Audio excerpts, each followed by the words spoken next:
Yo, what is going on, guys? Hope everyone's having a fantastic day. Just a few more days until the regular season starts against the Detroit Lions this Sunday at 1 p.m. in Detroit, which is going to be a lot of fun. And obviously some news for the practice squad, some news for the roster, and some other news in general that we definitely need to talk about. So let's get straight into the news. We better do. Because I've seen enough horror movies to know any weirdo wearing a mask is never friendly.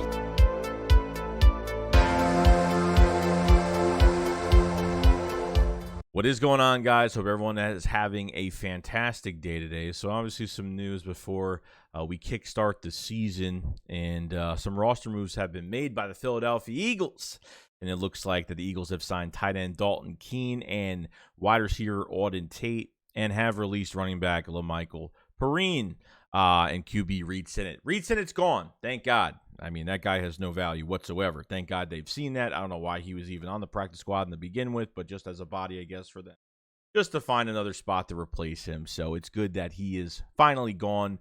But AUDEN TATE's an interesting one to me, and I think, obviously, he's a really good special teamer from what I've heard so far. So they might use him for special teams. Drafted by the Cincinnati Bengals in 2018, and was supposed to be that possession, that big body possession receiver that they've really wanted. And he's flashed a little bit here and there, but nothing much the past few seasons. So it's been kind of crazy, but he's on the Eagles practice squad now. Probably going to be on special teams most likely, because that's where he's really good at, and they could definitely use him. Not as a specialist, a return specialist or anything like that, but he'll come to good use for special teams, and we'll see what happens. Maybe down the road, they will likely maybe see what he does with some more development going into next year, and we'll see what happens if he's still on the practice squad by that time. But you're keeping 4 receivers on the roster as of right now, since Jalen Reagor is traded and gone. So most likely they will move up probably a wide receiver every week. I would have to say they'll move somebody up. Probably Deon Cain is probably the most likely candidate. So with AUDEN TATE being back there, it's just someone for development and for special teams. Nothing crazy. Won't put too much on it. But definitely another one to watch throughout, this year, and then looking out for him in the offseason next year, see if maybe he could produce into something that the Bengals couldn't get out of him the past few years. So we'll see. We'll see what happens with that. Now, obviously, with Nakobe Dean, it's been interesting, and we all kind of knew that he wasn't going to be a starter this year.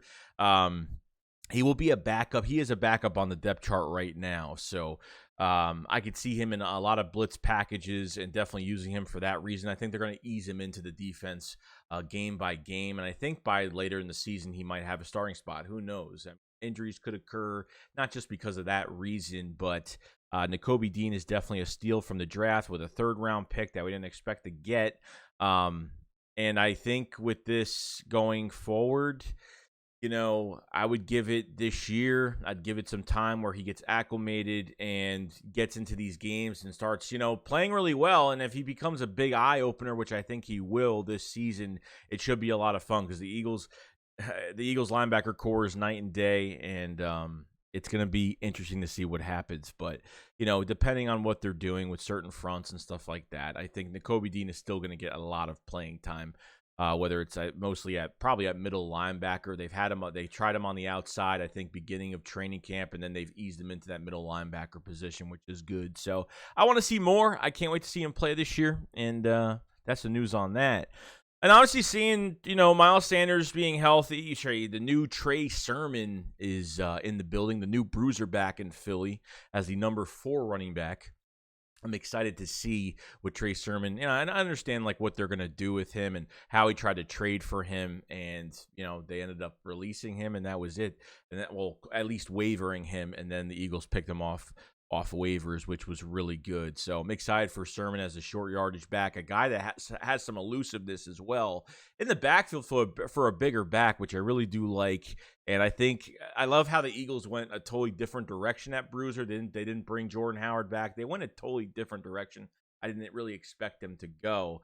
and not getting a proven vet or somebody, but somebody that's made a little bit of noise, and the 49er fans kind of being a little pissed off over Sermon kind of leaving. But I'm excited to see what he could do, and even as a catcher as well, because you have a bruiser back not only is a little bit elusive, but can catch the ball as well. So excited to see what Nick Steichen is going to do with Sermon in this offense and how the rotation is going to go with Miles Sanders being fully healthy. And obviously the rumors were that, Miles Sanders' hamstring injury was really precautionary. They really were just way too cautious, and they gave him that first series in that first game against the Jets. And then when he got the hamstring injury, they just decided to just bench him or just at least try to sit him out as long as possible. So Sanders being healthy, and I don't think there's any risk involved. Hopefully not another injury this year. Miles Sanders needs a big year, contract year, and I'm kind of preparing myself that Miles Sanders is not going to be here after this year because I feel like he will be gone. But, who knows? Things can change down the road when the time comes. So that's it with that, with the running backs. And I think with the whole running back rotation is going to be really nice. Boston Scott, Miles, even with Kenneth Gainwell, has had a really good offseason this year. Looks faster, looks more explosive. I mean, I think you're going to get a big jump second year for Kenneth Gainwell, which I'm really happy about because I think he showed a lot, and I think he got a lot better. And obviously on the tape and the film that we've seen and watching these preseason games when Gainwell had his chances, I thought he looked like a different player this year. I really did. I thought he really trained his butt off this offseason, and you could have something special in the future with him. So very excited.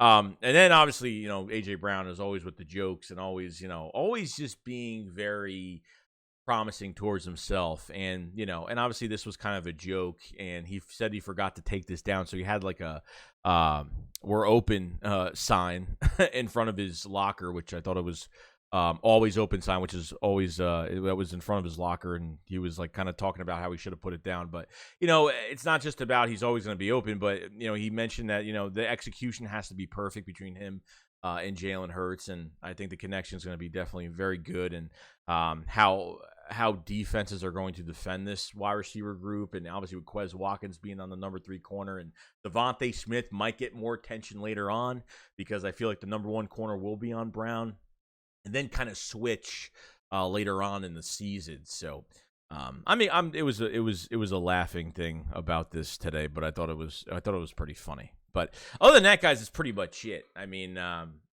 few more days left to the Detroit Lions. I'm excited for this wide receiver core.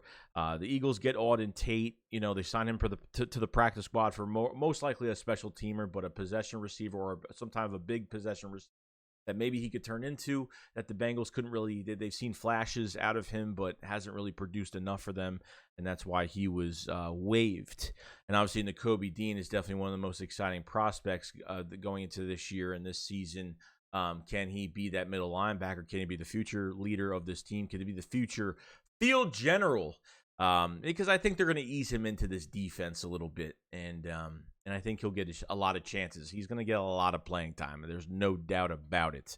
So other than that, guys, that's pretty much it. Let me know what you guys think, and I'll see you guys on the next one. SHAKESQUAD up, follow side. Peace out, guys. Peace.